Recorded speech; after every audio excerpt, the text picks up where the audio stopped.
A very warm welcome once again to all our guests joining from all around the world for yet another exciting seminar. I, Dr. Vinod Kumar from Symbiosis Institute of Business Management, Pune, and Dr. Annabel Gutierrez from University of London feel honored and privileged to moderate sixth seminar in the third edition of seminar series on the digital future for business and society, emerging perspective on the metaverse. The seminar series is hosted jointly by Professor Yogesh Dwivedi, who is Professor of Digital Marketing and Innovations and Founding Director of the Digital Future for Sustainable Business and Society Research Group at School of Management, Swansea University, Wales, UK.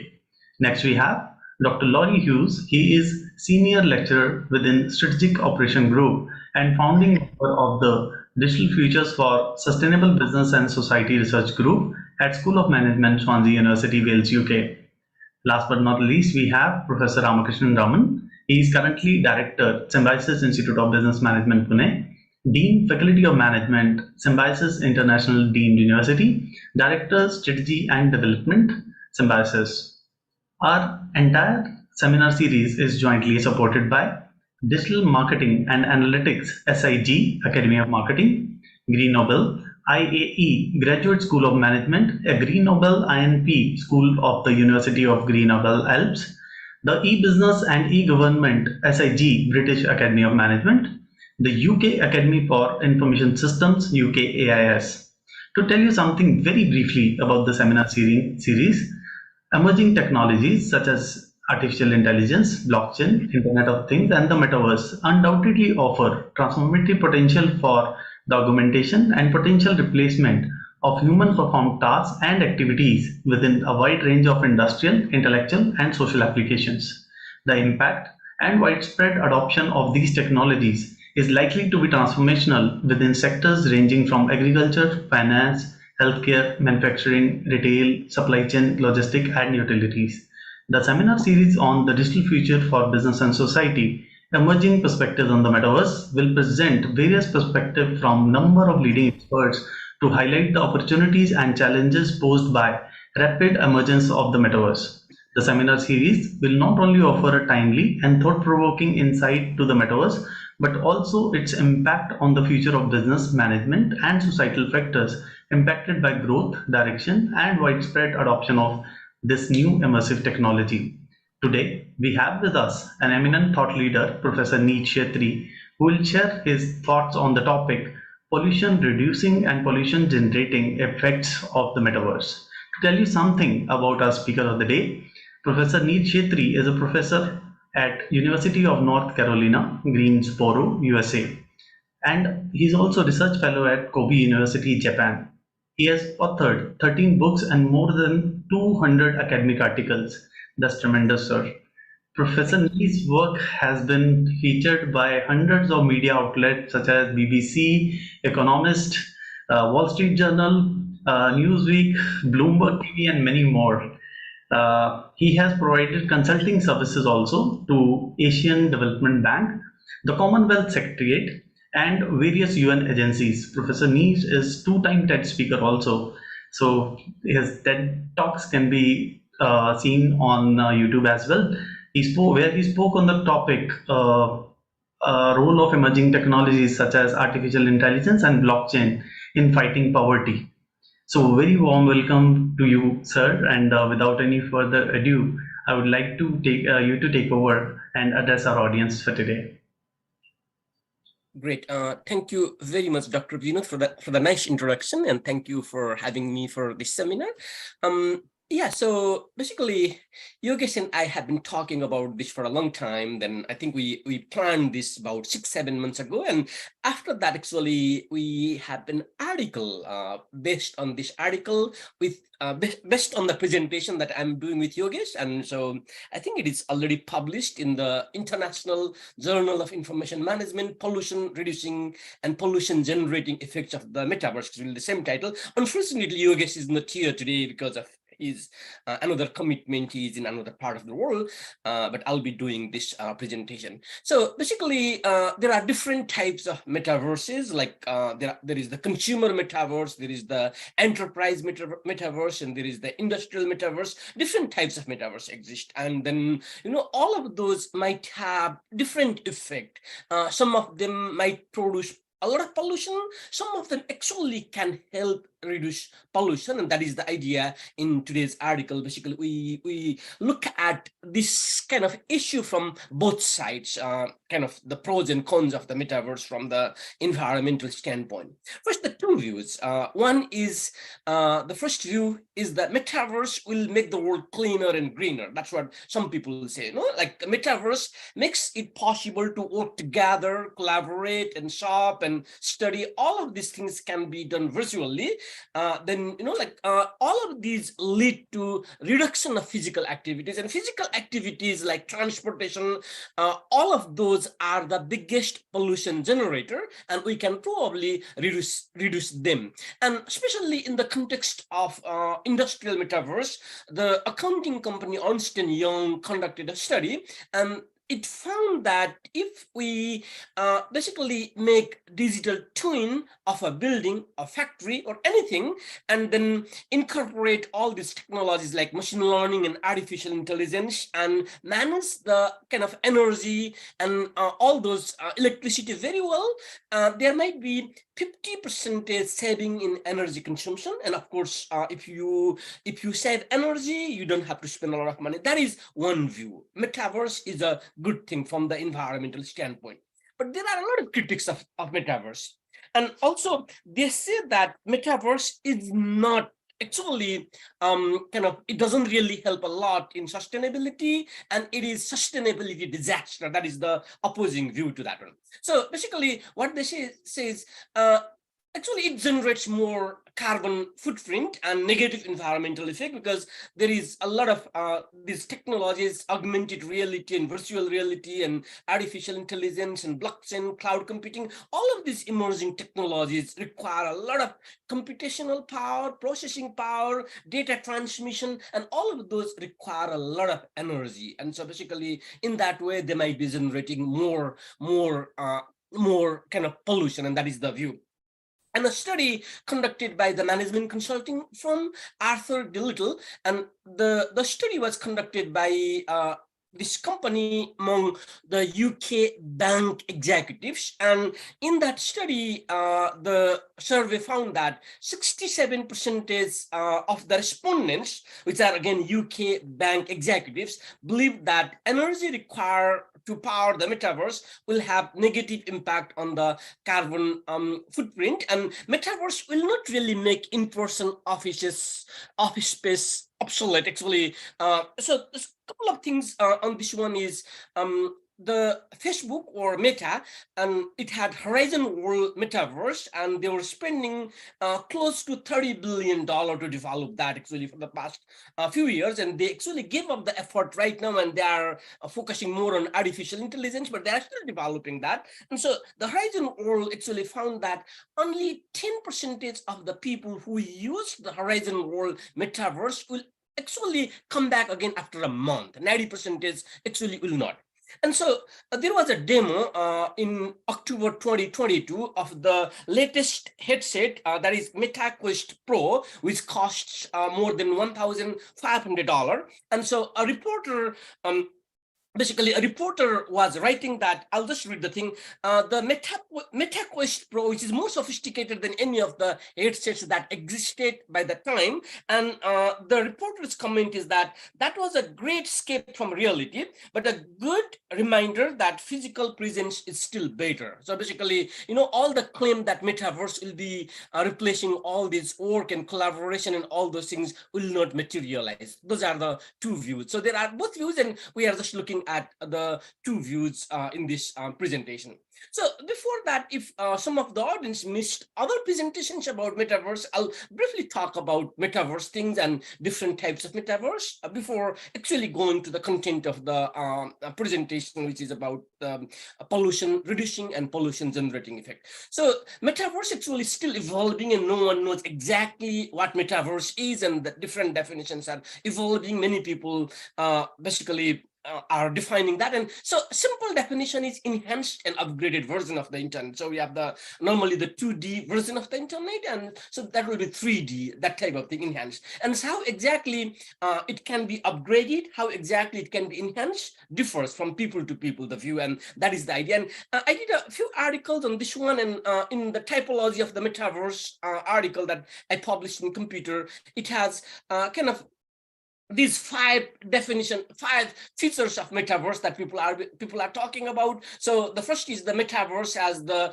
3D applications, and there will be the virtual reality and augmented reality applications that can create immersing world and simulate the real world, and so illusionary environment they create. That is characteristics, feature number one. And feature number two is decentralized functioning economy based on blockchain and cryptocurrency. And feature number three is all the different metaverses should be interoperability is there.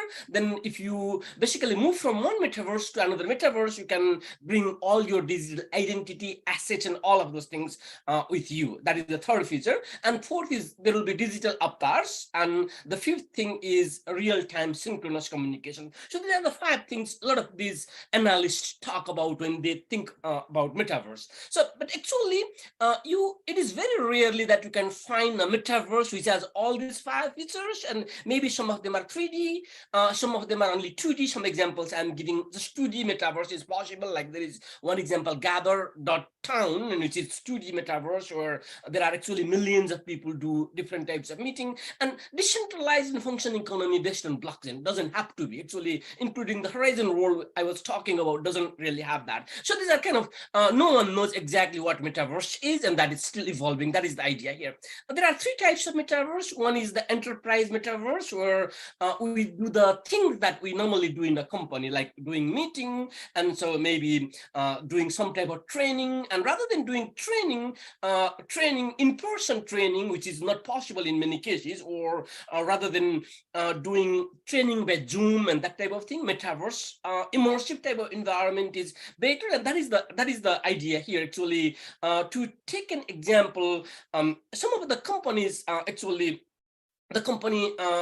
the accounting consulting company Accenture actually gives all the training to newly hired employee, like cybersecurity training, doing metaverse on the metaverse. Basically, that is probably better than even the in-person things in some context. And so we do all the things that companies do, HR and training, code designing product with customers. And so it helps companies probably reach the global audience, and that is the enterprise metaverse. And so this is one example of enterprise metaverse, doing basically meeting and that type of thing. And basically you can feel like wearing that headset, being in a room, but you don't actually have to be in that room, and that is enterprise metaverse.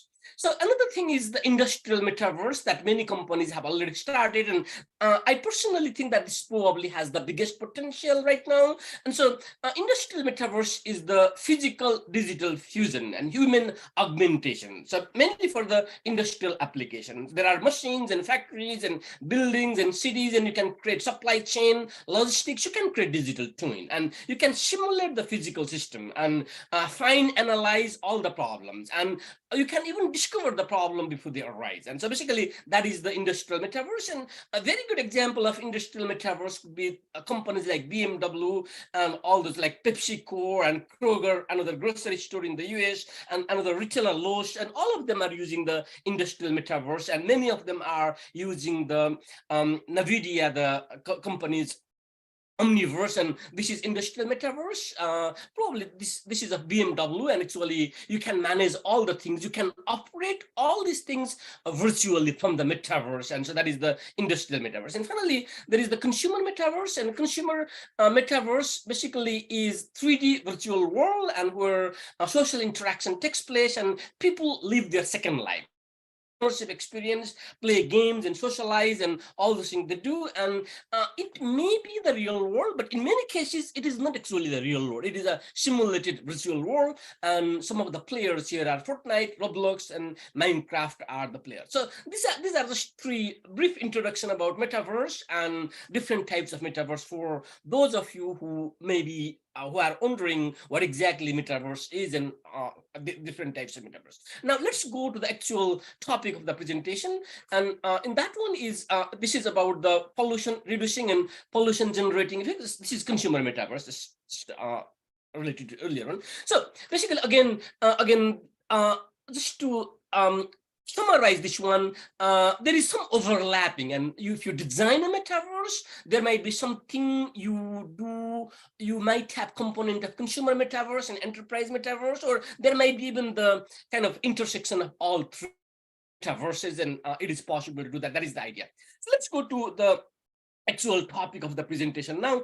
And so it is the pollution reducing and pollution generating effect of the metaverse. So when you talk about let's first look at the good things that metaverse can do to the environment, which is the pollution reducing effect. And so I'll be talking about 4 things here. Number 1, it might completely eliminate pollution generating activities. So that is number 1. And number 2, it will not actually eliminate the activity, but we still have to do the activity, whatever activity we are talking about, but the energy consumption by that activity can be reduced by using metaverse. That is number 2. And like metaverse can reduce physical consumption, that all of us actually, maybe we buy a lot of things, unnecessary things, and pollute the environment, buying a lot of clothes. And so if we spend a lot of time, maybe 20 hours a day on the metaverse, we don't need to buy physical things. Actually, we buy digital things like the non-fungible tokens. Actually, the company Nike already made $185 million US just selling digital version of sneakers. So people do not buy, everyone has a couple of those Nike sneakers, and who wants more Nike? Just buy the digital thing. And so that is actually a real thing happening in the world, and physical consumption can be reduced. And the 4th thing is, especially in the case of Web3 metaverse, which is based on blockchain, it is possible to measure pollution generated activities more accurately. And if we measure things accurately, there can be reward and punishment for doing bad or good things. That is possible. Those are the 4 things that I'll be first talking about in this pollution reducing effect. So basically, when you talk about the number 1, elimination of pollution generating activities. So especially, this is the case of enterprise metaverse mainly, or it is also the case of the industrial metaverse. So commuting and face-to-face meeting and all of those are not necessarily important anymore. And so basically, it reduces, it cuts energy completely. That is the idea here. And so just to take an example, currently transport activities account for a quarter of carbon dioxide emission currently all over the world, and of that transport, 25% is actually road vehicles are the main ones. They generate 75% pollution.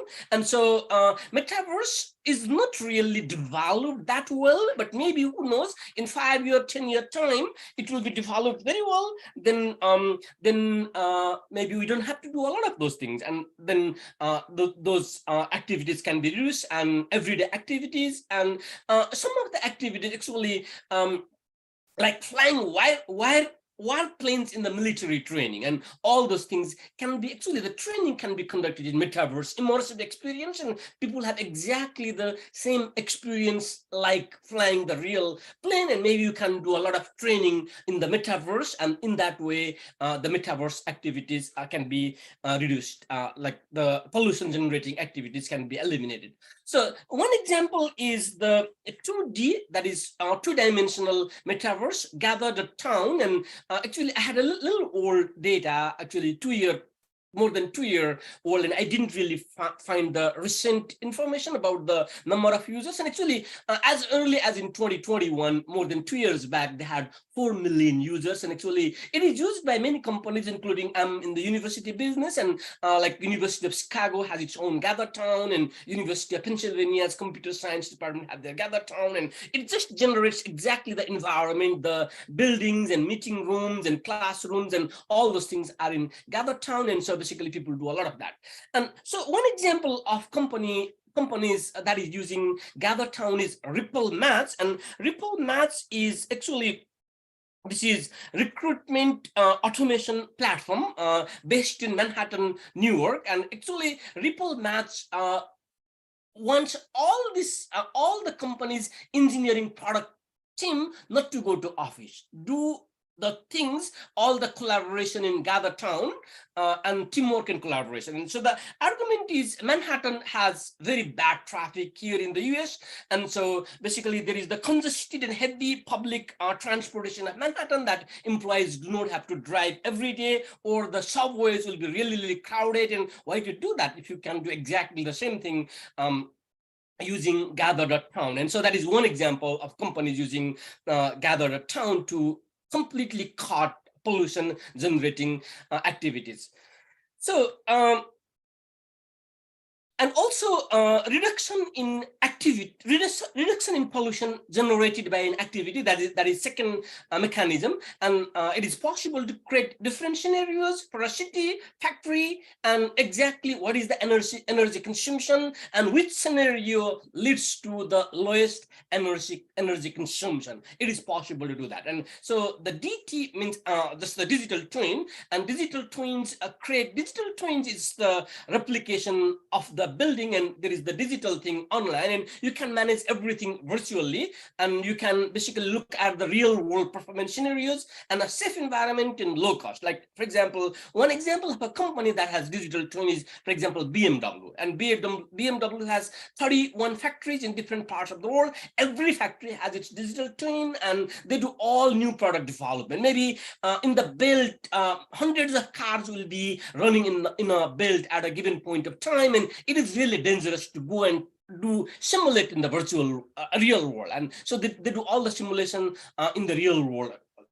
Another example is this Microsoft was working on industrial metaverse before. And so Microsoft has industrial metaverse for this Hellenic, and Hellenic is basically one of the bottlers of Coca-Cola in Europe, and it has 55 facilities, and which serves 29 European markets, and it has kind of industrial metaverse, and data from all the Hellenic plants using sensors, they go to the virtual world, and then in the digital twin, and basically they can manage all the scenarios and plan all the things. And in a 12-week period, when we were doing it last year, energy consumption was reduced by 9% of the Hellenic plants, and that is one thing. And so industrial metaverse, and one example here is one of the biggest player in this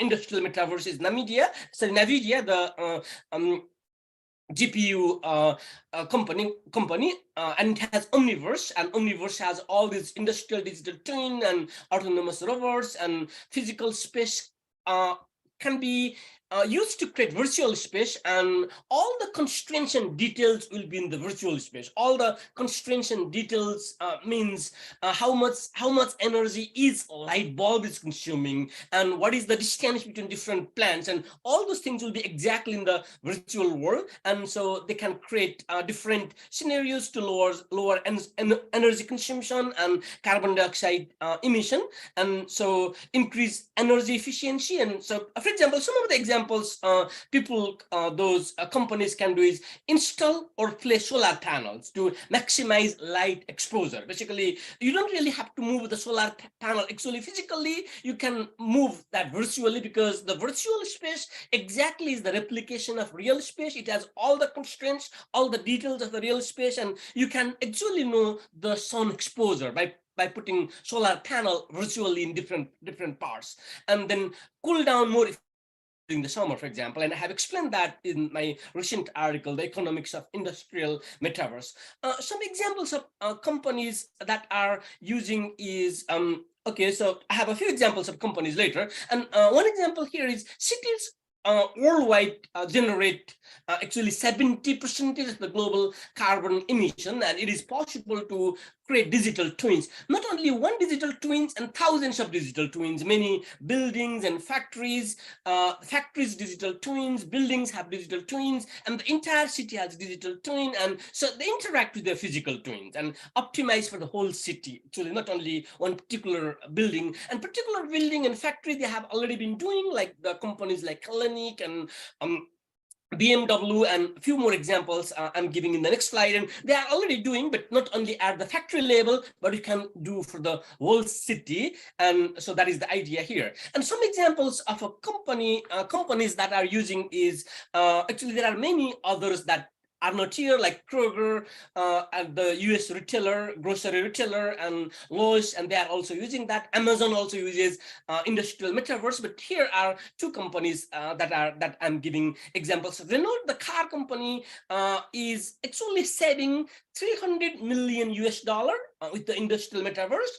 But from this presentation's perspective, it can reduce the carbon footprint by 50%. That's what the Renault company says using industrial metaverse. And similarly, PepsiCo company has its own industrial metaverse. Actually, it is they are testing. The last time I was reading that they are just testing, they haven't implemented this, but the models and environment, real-time warehouse layouts, and all of those things they can manage, and it contributes to various goals like reduction of cost and kind of improving the delivery time. But all of those are important, but sustainability goals, that reduction of carbon emission is another thing.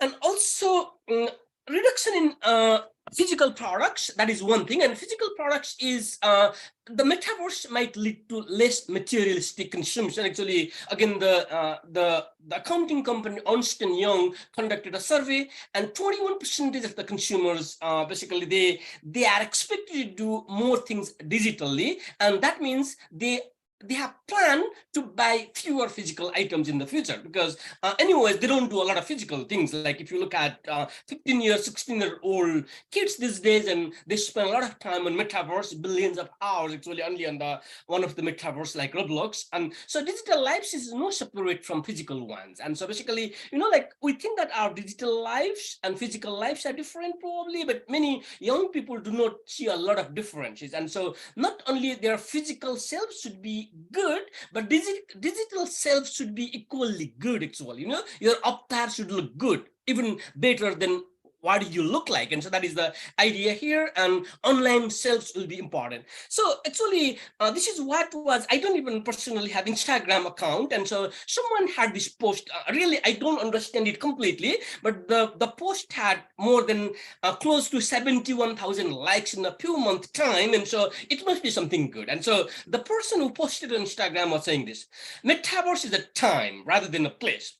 The time when our physical lives become more important than our physical lives. For many, this is already the case. And so that is the post. And so it is a kind of physical and digital comparing that is more important. And many consumers spend substantial time on the metaverse. And so basically, spending on digital times, and the example I gave earlier, Nike already sold $185 million equivalent of sneaker in digital versions of that. And so if you look at one of the Web3 metaverse like Decentraland, and in the first half of 2021, they made more than $750,000 selling the wearable digital version of wearable non-fungible token. Actually, a popular story that everyone was talking about was someone paid 4,500, close to 4,500 for a Gucci bag, the digital version of Gucci bag. Actually, the real Gucci bag costs significantly less than that. And so basically, if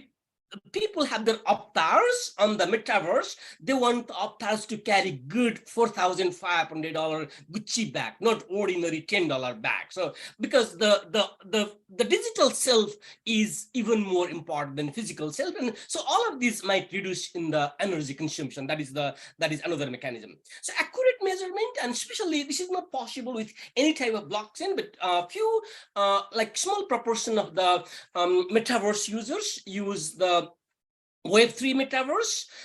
Basically, this is by making possible using blockchain in the metaverse, like Decentraland, Sandbox, and all of those are using blockchain. And so basically, blockchain makes it possible to create fungible token, and the fungible tokens exactly represent the carbon that certain activities generate. And so carbon credit can be traded freely, and so each credit may represent emissions that are mitigated. And so this is not quite metaverse kind of example, but fits quite well. One example is the receipt company has carbon protection credit, and so this is mainly working for the agricultural industry. Farmlands that store carbon in the vegetation and soil, they are awarded the kind of the token, and data will be taken from satellite and AI, artificial intelligence measures the entire ownership and how much carbon actually they were able to store in the farmland, and prices can fluctuate free and decentralized. And if I'm generating more carbon, and maybe I might buy the token paying more.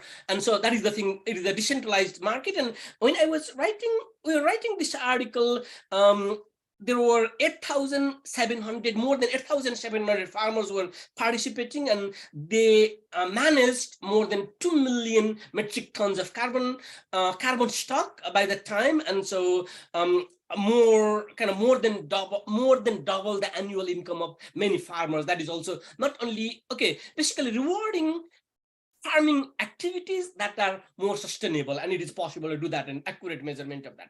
Okay, so we talked a lot of positive things from the environmental standpoint. Let's go to a few negative things now. And so pollution generating effect. And so we have to develop and run a lot of technological tools, and that basically consumes a lot of energy, and we have to store data and process them and transmit from one place to another place, and e-waste from a lot of electronic products. And so those are the three mechanisms that we talked about, the pollution generating effect.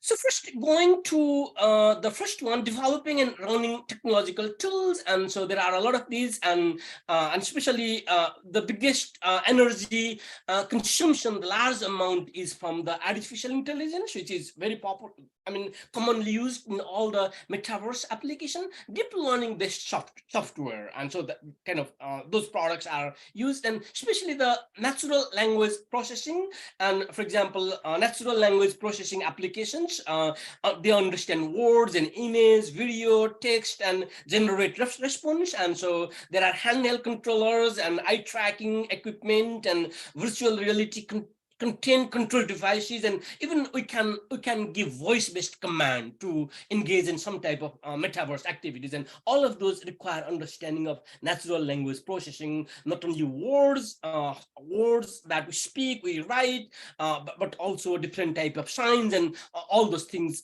basically consume a lot of energy. And so basically 3D images, animation, speech, and artwork, and all of those are needed. And if we are using blockchain in the Web3 type of metaverse, and also we have to execute smart contract and use blockchain, and blockchain consumes a lot of electricity. And so another thing is the generative artificial intelligence is playing an increasingly important role in metaverse. They are already using ChatGPT or GPT-4 type of applications in the metaverse, and or DAL-E that has been in for time, and so GPT-3, and so basically all of them are being used in the metaverse. And so artificial intelligence tools consume a large amount of data, and so highly customized, context-specific words and phrases that they have to train the algorithm for. And this was a little old study conducted 4 years ago, and one natural language processing model, training that model generates over 284 metric tons of carbon dioxide. That's what they found long ago in 2019. And so if we look at the GPT-3, the training involved more than close to 1.3 megawatt of energy, and we generated 552 metric tons of carbon dioxide. I think it is like 120 years energy consumption by one household, and that's what they say. And if you look at the NVIDIA's GAN3 type of applications. They also produce a lot of electricity. And so basically already ChatGPT and GPT-4 can be used for 3D content generation. There are some articles published in this area already, and so basically they consume a lot of electricity actually. So if you look at the normally, this is not necessarily the true, but normally the more parameters that they have, more energy all these applications might consume. And if you look at GPT-2, it had 1.5 billion parameter launched in 2019, and GPT-3 had 175 billion parameters, and GPT-4 has 1 trillion parameters, and so they consume a lot of electricity. And so basically, if you look at so basically the more parameters actually doesn't necessarily lead to more energy consumption, but definitely training time, how long these large language model developers train the algorithm, that is a big factor. And actually I was just looking at, they are training apparently GPT-5, and that's what they say. And GPT-5 requires like 25,000 A100 and H100 the graphic processing units from NVIDIA. And actually, more importantly, just to train ChatGPT, it took 3 to 5 months, and GPT-5 that is being trained. And if you ask OpenAI, they say that it is not true, but I read in many different places, and GPT-5 training takes 6 to 10 months, double the training time. And the more time you train, the more energy consumption in training those kind of algorithms. And so basically the idea here is all these things generate a lot of electricity, and in the case of Web3 metaverses that use blockchain and cryptocurrency, the energy consumption is even bigger actually. And because blockchain applications like Bitcoin and Ethereum is moving to the proof of stake algorithm, like proof of stake consensus mechanism. I think they are in the process, but maybe after that, after implementation, energy consumption will be reduced by a lot. But currently, a lot of the non-fungible tokens use Ethereum, and I'll be coming to that in the next slide. And so basically, they will consume a lot of electricity. And so average non-fungible token, and if you talk with a lot of these companies, and they create these non-fungible tokens for the metaverse, and average non-fungible token consumes 340 kilowatt hour of energy. And if you compare that, and I just compare with the World Bank data, and so if you go to the country of South Sudan, so one non-fungible token that people are buying and selling and minting, and all of those processes generate consume energy that helps an individual in the country of South Sudan for 7.7 years. So that is the lowest energy consumption is in South Sudan. But if you look at the high income countries, and one non-fungible token is equivalent to 13.7 days of electricity, even in high income countries. So all these non-fungible token used in the metaverse consume a lot of electricity. That is the thing here. And so basically, a good thing is they are moving from proof of work to proof of stake, and when all of these things go well, and the energy consumption will be reduced substantially, because Ethereum represents most of the non-fungible token generated so far. So that is number one. Number two is the storage of data and transmission of data and processing of data that consumes a lot of electricity. So basically everything has to be stored in a data center, like the environment for the metaverse, objects used in the metaverse, and the users have their avatars on the metaverse. All of them should be stored in data center, and whenever users demand that, they have to flow from the data center to the user's machine, and so that consumes a lot of electricity. And also, there is demand of low latency. Demand of low latency, latency means low latency demand means the data center, for example, here in the US, the data centers are in the rural area. If you live in Washington, DC, most of the data centers are in the rural part of Virginia, where the data normally flow. But Virginia to Washington, DC, the data flow might take, something little bit time, actually, something 0.1 second or something. So that doesn't give kind of good experience. So the data centers for Washington DC users to give good experience to reduce latency, data center must be hosted in DC itself. And so maybe the rural part of the US have good environment, and they might generate renewable energy, and the heat and humidity, those conditions might be good. And so in some cities, actually big cities do not even have electricity supply for the entire time, but data centers have to make sure that the services are available 24 hours a day. That means they might have to invest in generator, diesel run generator, and all of those things, and they consume a lot of electricity. Especially, there are two things: processing data, storing data in data center, and transmitting data. But more importantly, the data needs to be hosted closer to the users, like in big cities, to reduce the latency, and that consumes a lot of electricity here. And so basically, adverse effect in environment, and our company Nico Partners studied the kind of things about the metaverse energy consumption. And so games are currently the biggest activities. Though we see a little bit industrial metaverse application, enterprise is almost dead, few people are using, but gaming is the most popular application. Actually, if you look at the, I think Roblox is the biggest metaverse platform, a game platform with 200 million users. And so cloud gaming will reach 500 million users in Asia. Data storage, processing, transmission, basically consumes a lot of electricity. So their estimates suggest that only one high-end gamer, which has state-of-the-art virtual reality equipment, will generate 0.9 metric ton of carbon dioxide every year. So basically, and especially cloud gaming, if you have all your things in your computer, it basically consumes less energy, generates less pollution. But if they are stored in the cloud, and they have to process in the cloud, and they have to be transmitted from the cloud data center to the user's environment, and that consumes a lot of electricity and also generates pollution. The cloud gaming is the worst kind of in generating pollution. That is the thing.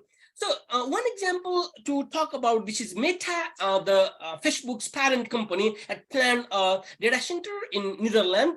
It is Schiphol. I think that's how the that's what that pronounced the Netherlands city, and they had actually processed 410 acres of farmland, and so the energy consumption annually was about 1.380 like 1,380 gigawatt hour. And so that is the half of the all energy consumed by the data centers in Netherlands. And so for that, state approval was necessary, and because some of the land was owned by the central government real estate agency, and actually Meta was doing the work, and because of the energy consumption concern, Meta was forced to halt the plans actually. So March 2022, lawmakers voted to stop any site preparation, and so they were debating in the Netherlands parliament about the land, whether that land should be sold to Meta. And the Dutch government decided they would not sell that made.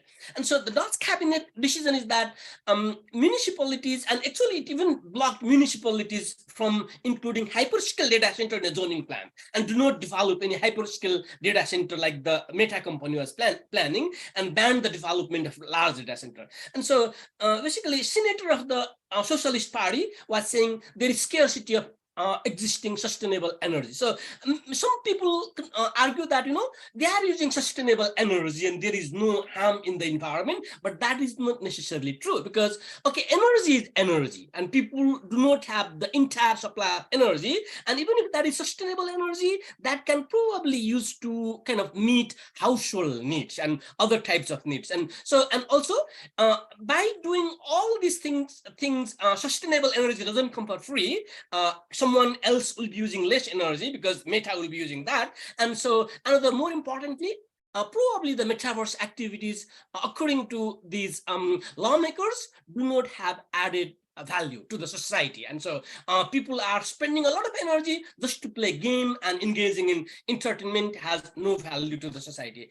So and also e-waste is the last thing that in this category that I'll be talking about, e-waste from electronic products built for the metaverse.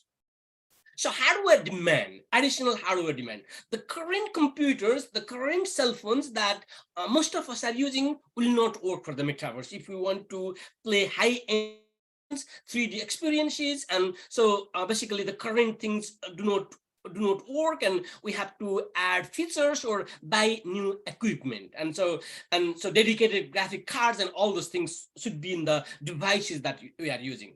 So then manufacturing that metaverse ready devices to replace so all the computers and phones that currently we are using, we want to spend more time in metaverse. We have to basically dump them and then buy new ones. And so another thing is rapid model obsolescence, and that is another thing. All these technology companies, more and more kind of the latest trend is they want you and me, everyone, to buy all these devices more frequently. And so model obsolescence that is built in, then that is another concern. So shortening lives of the products, and that is one thing, built in products. And so basically not long ago, if there was my cell phone's battery was not working, probably I could just replace the battery myself. But it is not possible to do that anymore, because all these device makers want all of us to buy their devices more frequently. And actually, German Environment Agency commissioned a study, and it was the study found that a percentage of appliances sold to replace defective units, which was only 3.5% in 2004, and which increased in kind of 8-year period more than double, 8.3%. And also in the period, 9-year period from 2004 to 2013, large household appliances needed to be replaced within the first 5 years, increased from 7% to 13%. So this is not in general the context of metaverse. In general, all these models are becoming obsolete.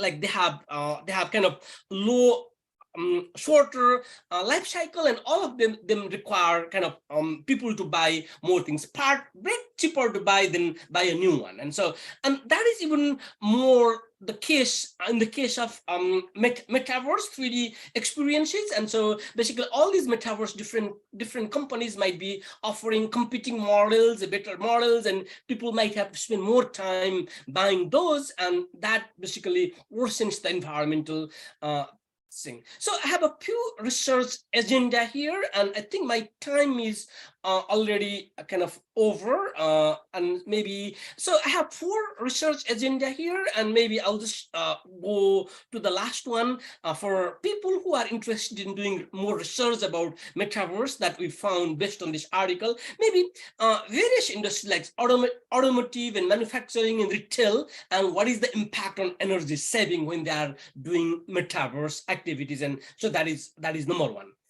Number 2, and so e-waste generation. So basically all of us will be watching, maybe some of us will be watching TV and doing non-metaverse internet things, and the metaverse came, we might be watching less TV. So there is no TV, people will not buy television anymore. People will not buy kind of all these ordinary type of laptops anymore. So basically there is kind of significant e-waste generation is there already, and metaverse replaces some of the activities. And so what is the net effect? Metaverse generates more compared to the current one, or less, and that is only from the e-waste, and that is number 2. Number 3 is different types of forms, like the characteristics. And so many people say that characteristics of an organization affects the adoption of a technology or a strategy. And so in this area, so what are the different characteristics from that location and size and industrial sector and all these things? And so if you are talking about pollution reducing activities like commuting, the Mass, the company that I talked earlier, encourages all of the people to work from home, do not come to office. But there are some companies like here in the US, we have these companies like AT&T, JP Morgan, Tesla, and all these companies are examples of companies that require all of the employees to have to come to the office to work. And so basically, okay, so for these companies, then teamwork and collaboration on the metaverse is not possible. What are the different characteristics of companies that might affect these different strategies? That is the third area. And the fourth area is, like we are currently, many of us are using the 4th generation cellular standards, and 5th generation is already here. And more importantly, they are researching the 6th generation cellular thing. And they say that 6th generation cellular, which is currently kind of many companies are researching, including Nokia, where a lot of examples are here. And they say that this is the extended reality framework automatically incorporated in that one. And so it is supposed to reduce the average power consumption by half compared to 5G. And many of us are not even using 5G. So maybe comparison of 4G, 5G, and 6G mobile system in the metaverse from the energy saving standpoint. These are some of the research things. And I think conclusion, I don't really have a lot of new things to add here in conclusion. And thank you very much for listening. And I'll be happy to take any questions that you might have. Thank you so much, sir, for such an energetic and in-depth session. I would say it was really very in-depth. You have covered very well the two facets of the coin, I would say, the positive and the negative impact of metaverse, and it was wonderful and very interesting. When I could not imagine, how depth would be, using technologies and how they are generating pollution, and specifically, dividing metaverse into 3 types. That's what I've seen it for the first time. That was really very great, and touching also upon in the end on theory of planned obsolescence. So which is really very important from technology standpoint. There were wonderful points which were covered, followed by examples from a lot of companies. It was really very insightful talk. So we have few questions from the audience, and if time remains, I'll ask mine. So I invite Dr. Annabelle here for taking the questions from the audience. Over to you, Professor Annabelle. Thank you very much. And Professor Sherrock, this was a fascinating presentation, and the way you presented the mechanisms to reduce pollution, but also the problems that comes to with the metaverse, it was very interesting. And we already have one question that states, what is your expert opinion on the longevity and future prospects of the metaverse? In your presentation, you associated with NFTs and decentralization.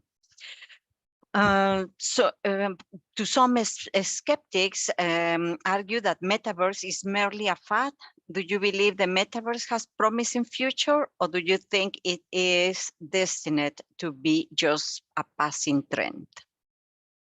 Right, thank you, Annabelle. That is a great question. So few things here. So the NFT thing I was talking about, actually the latest number of metaverse users is a little more than, I think, 520 million. And of this 520 million, actually, what do you call Web3 metaverse using NFT and blockchain in small proportion. Actually, exact number I forgot, but it is less than 7 million. Okay, imagine 520 million metaverse user, and fewer than 7 million are actually using Web3 metaverse, like the Decentraland and Sandbox. Actually, they were saying that Decentraland, which is $1 billion company, and it had only 8 users. Someone was commenting monthly users, doing actively really the Web3 thing. So Web3 and NFT is not part of the metaverse, and actually many metaverse applications, and some people, that's what some people think, but many of them, like even if you look at the Meta's Horizon World, that is not really Web3 type of metaverse. And so number one, metaverse doesn't have to use NFT and blockchain, and many of them are not using. That is one.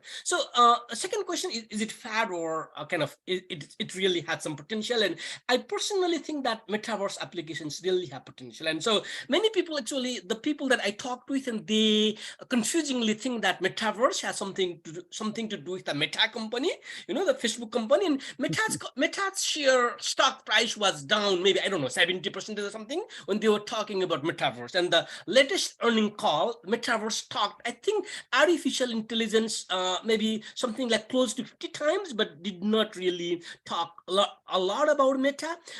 And the stock price almost up by 70% as now. So everyone these days, the shareholder, especially stockholder, want you to focus more on these artificial intelligence like the chat GPT or GPT-3 type of applications, and they have more potential. But actually, again, going back to the example of Meta expects to lose more money on Metaverse, and it's still doing all the gaming thing, Metaverse research and development. And so what the company is saying is, okay, so Metaverse, right now you have to create the 3D virtual world, which is really complicated. I have to have a lot of manpower, programmers. Maybe in the future, if you actually, Meta is investing a lot of money in this large language model, its own, developing that. In the future, you can just ask one of the large language models, generative AI, to create 3D virtual world for you. And so basically all these artificial intelligence investments that they are currently doing and getting rid of the metaverse things are basically just a short-term trend actually. So, and another example is Disney. Disney has a 50 people kind of team focusing on metaverse. And so Disney wanted 90% of us who do not actually visit Disney to have Disney experience, in the metaverse. And so then Disney had a pressure of cost cutting, something like it has to save 5.5 billion US dollar. Okay, where to start cutting cost? They started with metaverse, laying off all 50 people, and that is the obvious thing. It is not giving them return. And so basically these are rather short-term type of things. And after all this, and biggest challenges right now, the metaverse failure is that the example I was giving earlier, the headsets are not really good, and so there is the cost-cutting measures, and again diversion of investment, like in the artificial intelligence. All of those have short-term effect, but metaverse actually is not dead, and it is coming in the future even more developed from. So these are the things that I think in response to your question. Thank you. Thank you very much, and I agree with you. These environments of the metaverse, I don't think they are going to just pass by. It's something that we is still in the creation, in the prototyping phase, and we just need not to forget what was happening. For example, 20 years ago, when all the social media started. Everybody was thinking it just for entertainment, it's not going to impact businesses. And here we are now with all the positives, but also the very toxic aspects of social media. And hence it is important that we are having these conversations about the benefits, but also to evaluate the huge impacts, as you mentioned in your presentation. So thank you very much for that. And we have actually another question that is, from Akash, that is saying, is there a possibility to solve environmental issues by using AI by our avatar's metaverse? That is very related to a second question, that is, how do you envision addressing and minimizing the carbon footprints associated with the metaverse while ensuring its sustainability, its sustainable development, and increase the use as we have an increase of usage of the metaverse? So both of them are related about the environmental sustainability. Right, yeah, and actually, yeah, we don't know. The answer is not clear right now, and so we don't even know how the metaverse is going to evolve. But artificial intelligence definitely is playing a big role, especially if you look at the digital twins and industrial metaverse context. And so basically, they help create the different scenarios, and tell you the best scenario that leads to the lowest amount of carbon dioxide emission. And so artificial intelligence already is playing a lot of roles in these companies like industrial metaverse that I was talking earlier, like PepsiCo or BMW or Renault car company. And so basically, artificial intelligence definitely is the most important applications that Metaverse benefits from. Achieving all the goals, organizations have various goals like reducing the cost and response time, delivery time, and quality of products, and flexibility and dependability, all of those things. But more importantly, achieving sustainability goal. And so they will play on. But so again, and some of the trends like Metaverse, spending more time on Metaverse, many people criticize that is not socially good probably, but from the environmental standpoint, that may not be too bad thing. So basically, buy digital things compared to more physical things. Why do you need 20 pairs of Nike sneaker? So if you need only, if one or two are sufficient, buy the 18 digital version of 18. And so definitely the digital version of 18, so consume much less energy. Generating one digital version consumes maybe, I don't know, 1/1,000,000th of the energy that kind of a physical version consumption. There are definitely good mechanism, but at the same time, we have to be aware of the built-in obsolescence that companies want you and me to buy more and more, update our products every month or every year. And if we do not do that, maybe why not do every 10 years, So like that, if we do that, and we might also contribute to the consumption, like energy consumption and reduction of energy consumption. Yeah, I absolutely agree with you. And actually reinventing our business models to reduce consumerism while you get profit from very valuable products and services is the new way of thinking around that, and taking advantage of the technology to actually get the right balance between digital and physical consumption. So I totally agree with that. And we don't know where all these things about sustainability are going, but I really like that your presentation was emphasizing about the use cases. While many of those cases are in the entertainment area, if we as user researchers and business practitioners focus on having the conversation on what is valuable, then I'm pretty sure we can foster more those cases and invest on those that had value for society. You mentioned that in your presentation, and I really like that. We need to take care about investing on metaverse that add value to society, not on metaverse that has no value or actually will cause a lot of harm for social well-being or environmental issues. So yes, thank you very much. Let me see if there is any other question that is missing. And no, I think there are only the thank you messages that are there. Perfect. Yeah, thank you. Well, thank you very much for that. And over to you, Vinod. Thank you. Dr. Kumar. Thank you, Dr. Anabel. Thank you for taking out all the questions, Professor Neer, and thank you for Dr. Anabel for taking those questions. For asking those questions to him. So before we leave, there is a ceremony to thank and announcing the next seminar series. So I'd like to do that. Before I do, Professor Raman, would you like to say something? Thank you so much, Professor Neer, for taking out time for this session. And sincerely appreciate, and as I told you, and possibly information for others, Professor Yogesh is in a conference, so he couldn't join us today for this particular session. So he has expressed his apologies for the same, so he could not make it. So I thought I'll keep you informed, and also Professor Neer about the same. Thank you, sir. I think you can close, Dr. Vinod, by announcing the next seminar dates. Thank you, sir. And thank you, Professor Annabelle, as well. I mean, I was asking for you. I think you joined just when the session started. Thank you for joining. So thank you so much once again, Professor Neer Chhetri, for taking out your precious time for such an insightful session. Many thanks to Professor Yogesh Kumar Dwivedi, Dr. Laurie Hughes, and Professor Ramakrishnan Raman for conceiving the idea of the seminar series and creating such a wonderful platform to discuss this contemporary theme, emerging perspective on the metaverse. So I would like to thank all our guests who have joined from all around the globe today. Last but not the least, I wish to thank Mr. Rajesh Bagewadi and his team for IT support. So before we leave, the link of next seminar is already posted on the chat. You can register for the same.